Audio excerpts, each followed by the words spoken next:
There was a sermon by Stephanie Ike Okafor. Y'all know I love her. Shout out to her. But there was a sermon and she brought up this verse and it's stuck with me. It's Habakkuk 2:3. And the verse says this: "For the vision is yet for the appointed time. It hastens towards the goal and it will not fail. Though it tarries, wait for it will certainly come. It will not delay." Now, I want to read this in a different, um, in a different, what's it called? Y'all know, translation, because I don't want you guys. Okay, see the enemy playing now. I see what you're doing. I want to do this in a different way. So there's for the vision is yet for the appointed time, and it hasteth toward the end. It shall not lie. Though it tarry, wait for it, because it will surely come and will not delay. For the vision is yet for the appointed eye, it hurries towards the end, and it will not prove false. Though it takes time, wait for it, because it will surely come. It will not delay. Now, it seems like a lie, okay? Because one says, though it tarries means delay. It also says it will not delay. So which one is true? And what I've learned about this process is that although what you're praying for, what you feel like God has promised you, feels like it's taking long to you, human. You're like, this has been a long time, God. I've been waiting for this for years, for months, for weeks, whatever that may be for you. Though it tarries, it feels like it's delayed to you. God is telling you it will not delay. It's not going to prove false. Like, family, I'm not going to lie. Just within the last couple of weeks, I'm like, God, this has been taking a while. Am I believing for the wrong thing because it's taking a while? I literally went to the prayer also yesterday. I'm like, girl, this thing been taking a minute. I don't know if I'm believing for the right thing. I don't know. God to give me clarity. And she didn't pray for clarity, which I knew that was God. She said, give her patience. Give her long suffering. Give her perseverance. Let her know that what you said will not come back false, that it will prove to be true, because your word does not come back to you void.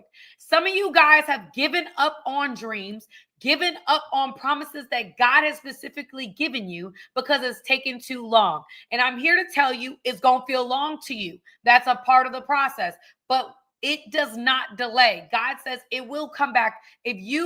It also says in the Bible that those that wait on the Lord, he shall renew their strength, that their eyes haven't seen, ears haven't heard, minds can't even imagine what God is doing for those who wait on him. That means to you guys, family, listen to me.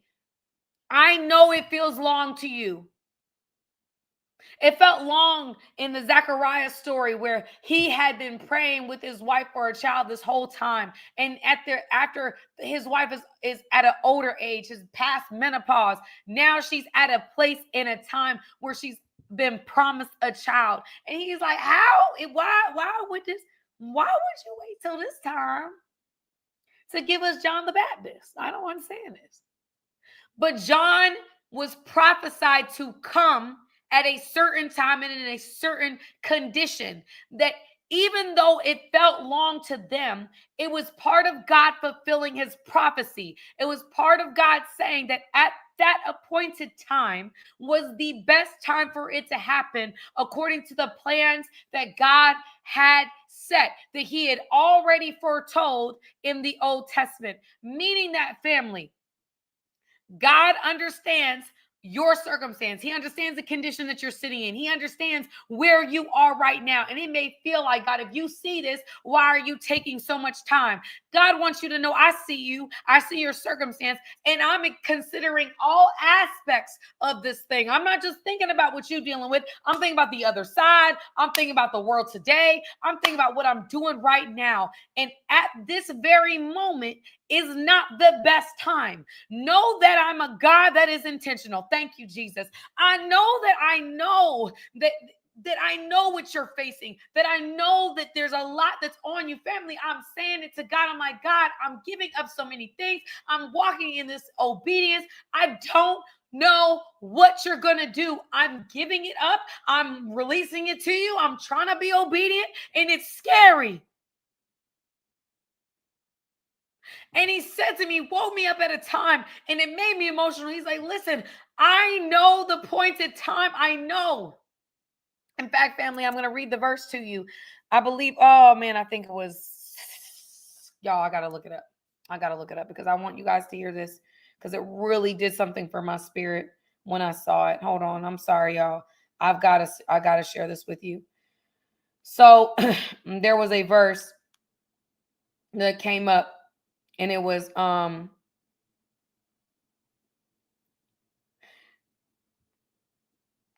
75:2. It says, you say, I choose the appointed time.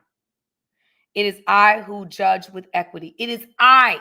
It says, you say, I choose the appointed time. When he's saying you say, this is David talking about God.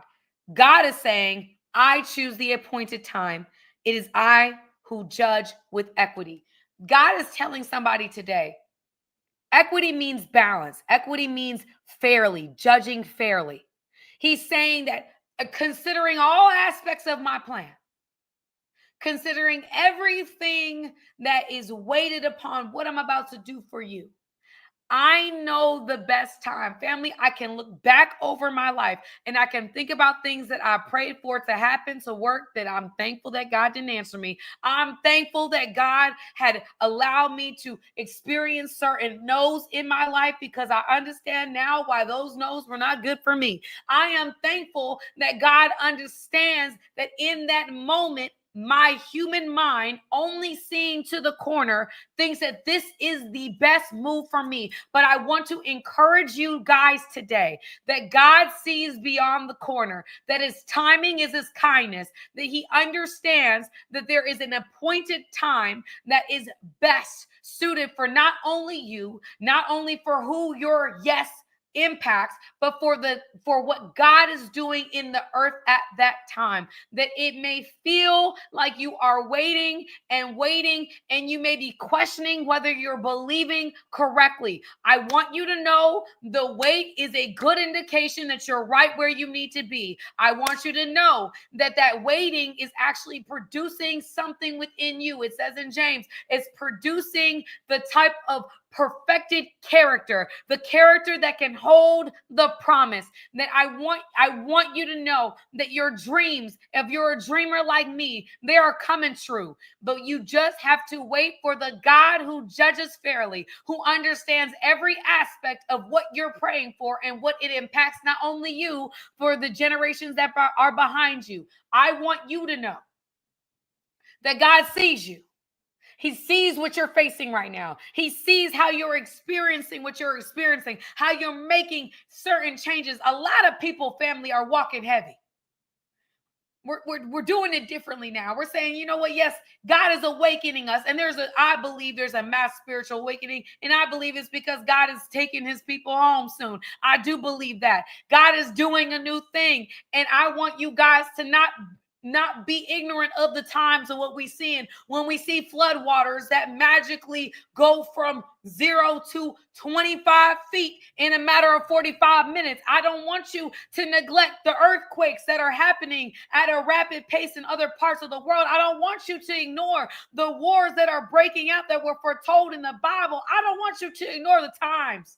Y'all think that we have so much time. We don't. And God is calling his chosen ones to move. And he's not taking no for an answer. But a part of this journey is waiting and being obedient. Two things: wait, obedience. Obedience, wait. Wait, obedience. I urge you to be radically obedient. You don't have to take my word for it. Turn on the news. God is doing a new thing. Do you not perceive it? He's making a way in the wilderness. He's creating streams in the desert. There are promises that God has given you. And it's not just about you. He could have taken Daniel out of the lion's den. He could have made it so he never even got in there. He allowed the lion's den moment to happen so that the world could see at that time how real Daniel's God was, is, and will forever be. Yes, God could take you out of that painful circumstance. God can change it overnight. I'm a witness. But there is something that God is going to go and do through your life. Those promises are not just for you. They're for everybody watching you. The generational curse breaker.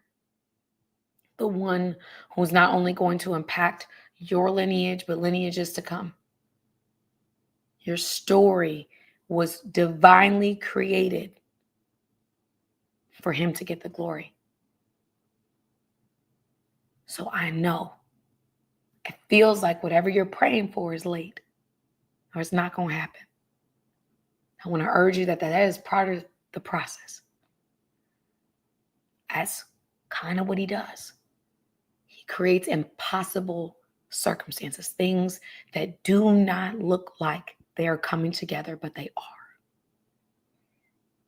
And though it tarries, though it feels like it's not happening to you, though it feels like it is late, he says, one, my word does not come back to me void.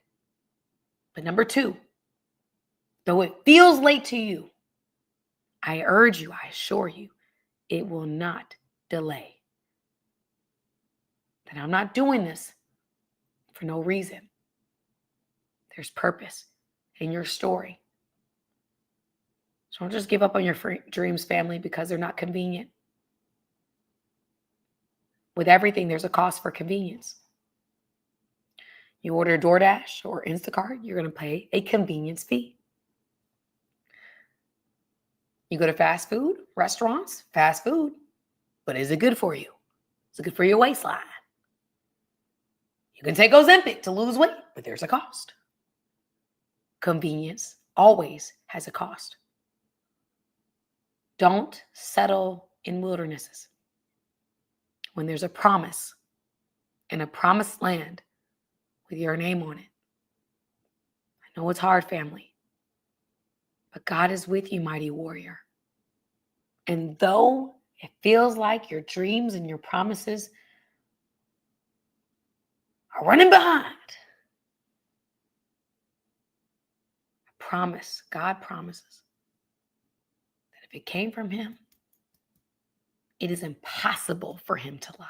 It's not just he doesn't lie. It's impossible for him to lie. Though it feels delayed to you, it does not delay. Habakkuk 2:3. It will happen at the perfect appointed time. Remember, Zachariah had a son at the time that John the Baptist was foretold to be on the earth. It felt delayed, but it was the appointed time based upon the word God had given in the Old Testament. You're waiting for the appointed time. Trust that the timing that God has for your story will not delay. Don't settle out of convenience. Convenience always costs. And it's usually a cost that eventually you gonna regret paying. Okay?